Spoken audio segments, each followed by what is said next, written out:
Oh, hi!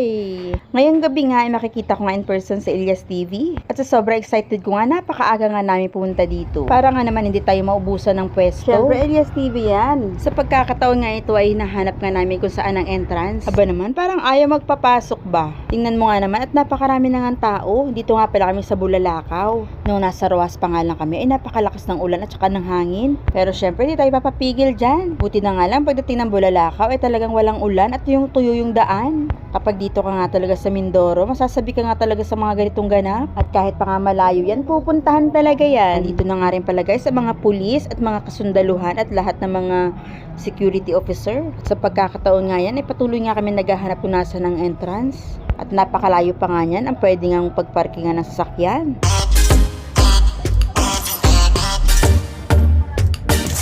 Ayun nga, finally, meron na nga kami na pag-parking at happy-happy nga ang person kasi nga nakarating na nga dito. At yung hindi ka nga talaga magaling maghanap, hindi ka nga talaga makakapasok dito dahil nga papasok nga yung pasukan dito. Tapos pagdating na sa gate, ang haba-haba ng pila, buti na lang yung mga babae ay pinapauna nila. Super happy nga niya ng person dahil dito na nga tayo at hindi tayo late. Maabutan ko talaga si Elias. Ayan nga, at marami-rami na nga yung tao.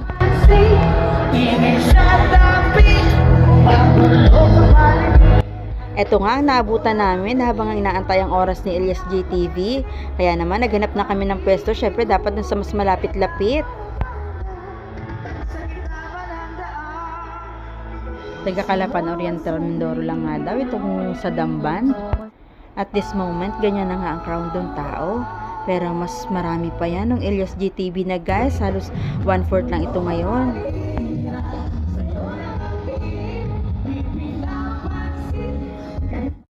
Alam nyo to, sabayan nyo kami. Huwag kayong mahiya, kumanta lang Lalo na may mga kids ba tayong kasama dito? Or kahit mga bagats-bagats lang, pong Gen Z. Mga Gen Z!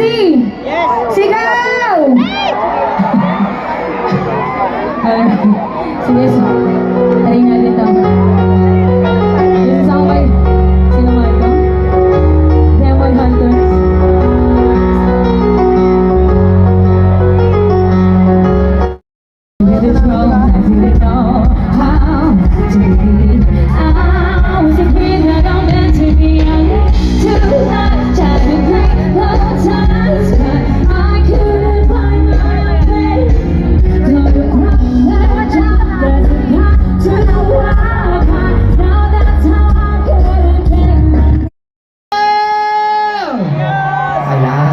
Sige, tawagin na natin. Huwag na natin patagalin to. Tawagin natin kakampi natin ngayong gabi.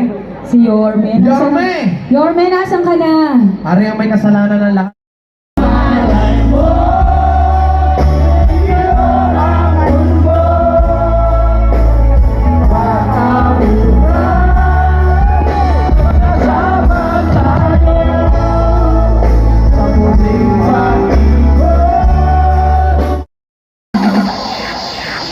Nagalipted na daw si Maui Taylor. Nandito muna si Katja Santos. Ayan, ang dami-dami na natin. Kumusta kayo dyan sa Copper Court? Buhay pa ba kayo? Kumusta ang nasa likod? Maganda ba ako sa likod? Ang ingay mo ba? Kamusta ang gilid?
palakpakan niyo naman ang inyong mga sarili.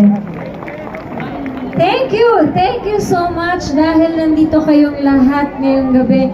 Alam niyo po, yung pagod namin mga artista pagpunta dito, sulit na sulit dahil nakita namin kayong lahat ngayong gabi. Maraming salamat po. Ayan.